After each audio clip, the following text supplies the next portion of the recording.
Informasi pertama, Saudara, Wakil Presiden Gibran Rakabuming Raka memantau jembatan Cidadap di Kabupaten Sukabumi, Jawa Barat yang ambles akibat banjir bandang.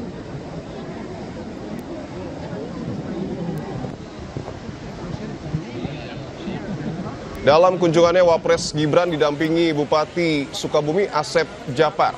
Wapres menginstruksikan Kementerian Pekerjaan Umum segera memperbaiki jembatan yang rusak. Hanya itu, Wapres juga memastikan penanganan terhadap warga yang terdampak banjir bandang dan longsor yang melanda Kabupaten Sukabumi.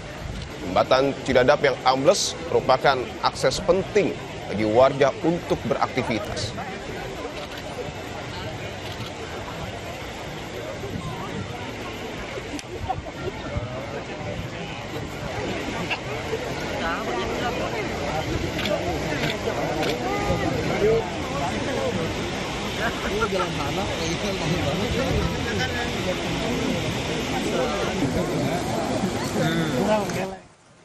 Sementara itu, Saudara, tim SAR gabungan menemukan 2 korban yang terseret banjir di Pelabuhan Ratu, Kabupaten Sukabumi, Jawa Barat kemarin. Kedua korban yang merupakan ibu dan anak ditemukan dalam kondisi meninggal dunia.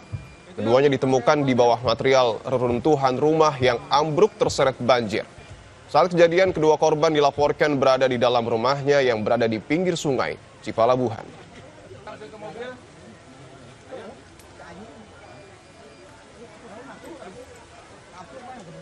Di sini ada 2 korban yang rumahnya rubuh, kemudian diduga korban itu berada di bawah. Alhamdulillah ini tadi pukul 13.30 kedua korban bisa ditemukan bersama-sama. Untuk jenis kelamin dan hubungannya apa, Pak? Sekeluarga atau? Ini ibu dan anak. Ya. Kita pantau situasi terkini dari dampak banjir dan cuaca buruk di sejumlah daerah. Ada jurnalis Kompas TV, Insan Maulana Firdaus di Sukabumi, Jawa Barat. Insan, selamat siang. Ada berapa lagi korban yang masih hilang akibat banjir dan fokus pencarian akan dilakukan seperti apa?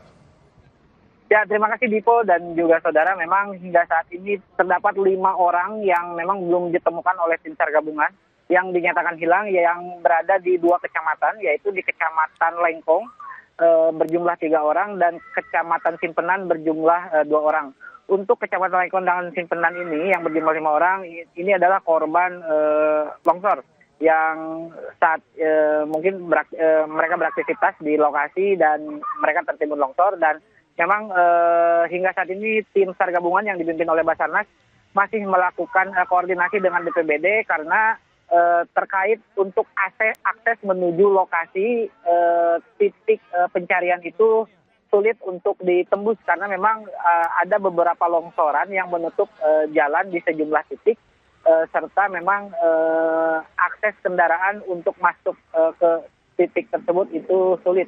Namun juga memang saat ini sekalipun ada tim SAR dari Kecamatan Pelabuhan Ratu belum bisa masuk ke sana, tapi warga dan tim SAR relawan yang sudah berada di Lengkong itu informasinya sedang melakukan pencarian menggunakan alat manual. Dan memang hingga saat ini belum juga ditemukan. Dan perlu diketahui bahwa pos SAR Basarnas Sukabumi itu berada di Pelabuhan Ratu dan memang kemarin sudah mengevakuasi 2 orang di Kecamatan Pelabuhan Ratu yang memang seharusnya setelah mengevakuasi 2 orang tersebut harusnya bergeser ke 2 kecamatan yang belum ditemukan, dan yang paling terdekat sebenarnya di Kecamatan Pelabuhan Ratu itu adalah Kecamatan Simpenan yang berjumlah 2 orang yang belum ditemukan. Namun karena akses jalan dan jembatan terputus sehingga tim SAR tidak bisa menembus ke titik evakuasi, dan memang rencananya tim SAR akan melakukan evakuasi terlebih dahulu ke Kecamatan Lengkong meskipun memang jaraknya lebih jauh daripada Kecamatan Simpenan, dan itu juga memerlukan akses yang pembukaan jalan supaya kendaraan tim SAR bisa masuk ke titik lokasi seperti itu, Dipo. Tim SAR gabungan sampai dengan saat ini masih fokus mencari korban yang hilang. Tadi kita tahu bahwa Wapres juga meninjau lokasi bencana. Apa yang kemudian ditekankan oleh Wapres saat mengunjungi lokasi bencana, Insan? Ini pangkas rambut ya. Memang tadi Wakil Presiden Republik Indonesia itu Gibran Rakabuming Raka mengunjungi atau memantau jembatan yang berada di Cidadap, yaitu yang terputus. Terpantau memang Wapres di sana melihat beberapa kerusakan fondasi dan juga menyapa warga dan juga rumah-rumah warga yang berada di pinggir sungai. Dan Wapres pun datang didampingi oleh Bupati dan Wamen PUPR, dan terlihat juga di sana mereka berkoordinasi untuk menindaklanjuti perbaikan jembatan tersebut. Dan memang berdasarkan informasi dari Wamen PUPR, melalui Wamen, maksud saya, bahwa Wakil Presiden menginstruksikan bahwa perbaikan jembatan ini harus secepatnya dilakukan, dan kemungkinan memang akan dilakukan pembangunan jembatan sementara dulu. Dan memang tidak hanya itu, sebenarnya Gibran juga setelah mengunjungi jembatan yang terputus, Wakil Presiden juga langsung berjalan menuju Kecamatan Pelabuhan Ratu, yaitu mengunjungi sejumlah warga yang terdampak banjir bandang. Dan memang juga telah dikoordinasikan untuk perbaikan dan lain-lain sebagainya. Memang selain itu juga Gibran berkoordinasi dengan BNPB dan juga tim SAR yang dikepalai oleh Basarnas untuk secepatnya melakukan perbaikan dan juga mengevakuasi warga yang belum terevakuasi ini. Seperti itu, Dipo. Baik, terima kasih atas laporan Anda, Insan Maulana, jurnalis Kompas TV. Selamat bertugas kembali.